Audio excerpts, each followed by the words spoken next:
I'm introducing Horst Kleinschmidt, who has a long and honourable history as an activist against iniquity and for justice, first against apartheid. As a national student leader in 1969, he was arrested for the first time protesting the arrest of Winnie Mandela and others in Johannesburg. In the 1970s, he worked for the Christian Institute of Southern Africa with the renowned Afrikaner dissident Reverend Baz Naudé, through which he also kept up regular contact with Steve Biko, founder of the Black Consciousness Movement.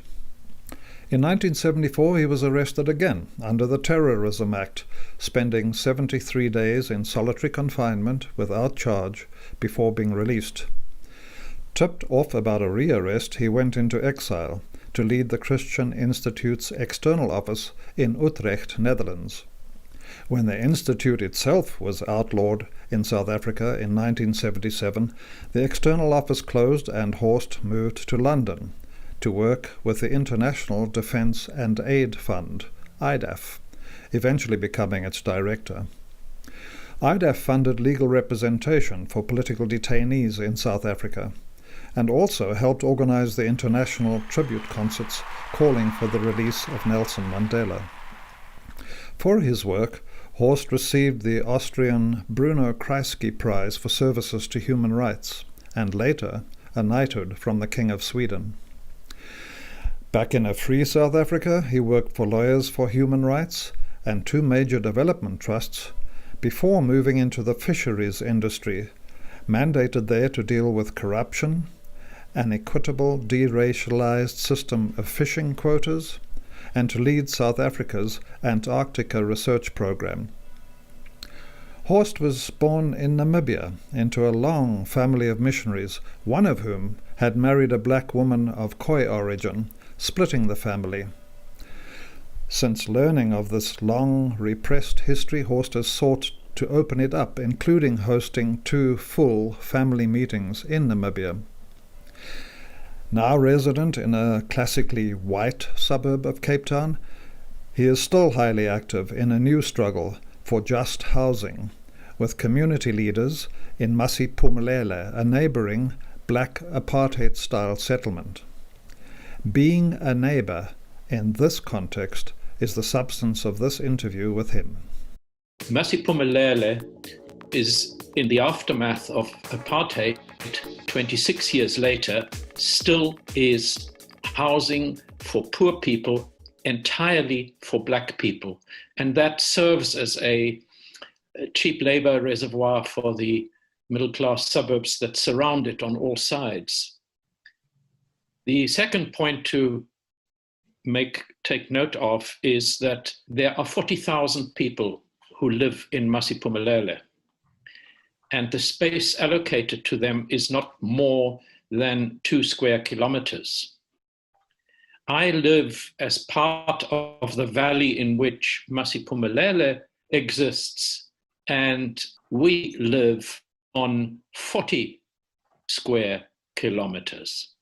This is to accommodate the large estates. This is to accommodate the swimming pools. This is there to accommodate riding ranges and more and more, in a state that is determined by wealth, white wealth, substantially, overridingly, and by the acceptance by an old order and a new order that if this is the way it is, let it be. And I cannot accept that circumstance. So I chose the word ubumelwane, which is an isiXhosa word. Simply translated, it means neighbor or neighborhood. But in isiXhosa, it means much more. A neighborhood, if you are a neighbor, you are a caring person. You exercise concern for those who are in your neighborhood. And so my task is to see how best I can ensure that there is an act of solidarity, an act of support for what changes the basic issues that underlie this ghetto, which is partly fenced in by social dimensions, by highways which are designed in such a way that the people there are congested into an area. And even under COVID, land has not been made available, and people therefore cannot exercise social distancing in any fashion or form because they live in the most dismal, appalling shacks. The people in that area are going to be the subject of poverty and hunger, as they are already, for a period that will go much, much further than the COVID, even if COVID is the dominant factor with us for the next 18 months or 2 years. I think that's a pretty clear picture, and it may be specific in some ways to South Africa, but obviously by no means restricted to South Africa. You've also said that there's a huge amount of pouring of charity, of philanthropy, if you like, under COVID-19 that has come from those who are better off, mainly white, but not only, but mainly. And so what is one to make of philanthropy? To not do that by doing more good acts for them. It does not mean extending my hand again and again and again and saying, here's more bread. That may be absolutely necessary when COVID bites at its hardest. I understand that. I'm not questioning that, but I am saying something else. It turns out that the system has not changed for the majority of the people. Change in this country can only come about if we accept and understand that in one part, the super rich, the part that makes us so unequal, shed, give, depart with something. To me, the people who have to exercise their ubumelwane in this area, together with the people from Masiphumelele, need to go to the authorities and say, why is it that the wealth gap in South Africa is the harshest, the widest in the world, and Masiphumelele being a concrete example of that?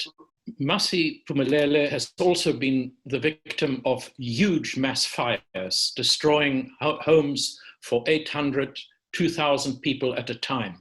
And this has happened over the past 10 years. So if the dispensation, despite non-governmental organizations, despite non-profit organizations, notably churches, the biggest and largest one being the Baptist Church, if for 26 years the situation of the people in that area is not improving and is getting effectively worse, what is the point of being there?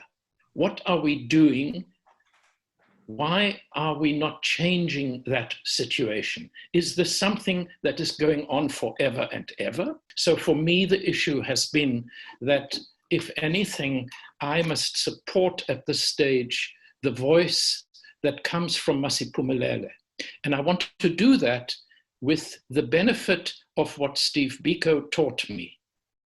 Steve Biko was at his prime, and I sustained my friendship, difficult as it was, with him in the period when he said, "Black man, you are on your own." I think that was very powerful and important. Masiphumelele, you are on your own. You need to stand up if you want change. But that does not exonerate me. And I have had to spend much time in my life finding the voice that says, if I am not part of you, how can my words lead to an expression of solidarity that means something?